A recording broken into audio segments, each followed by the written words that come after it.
Faisal belum relakan Fuji nikah meski dapat cincin dari Tarik Halilintar.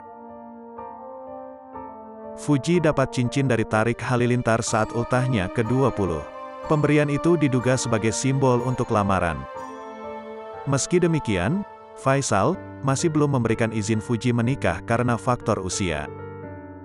Bagi mertua mendiang Vanessa Angel ini, pacar Tarik Halilintar itu masih begitu muda.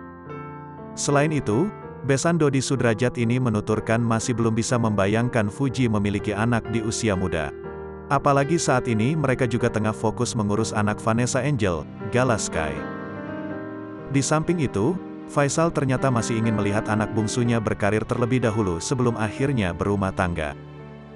Dia juga menyebut baru akan memberikan izin Fuji menikah di usia 22 tahun. Di samping itu, dirinya juga mengatakan sudah memberikan pengertian kepada Tarik Halilintar mengenai kekhawatirannya akan Fuji. Ayah Bibi Ardiansyah ini melanjutkan dirinya pasti nantinya akan merelakan Fuji untuk berumah tangga.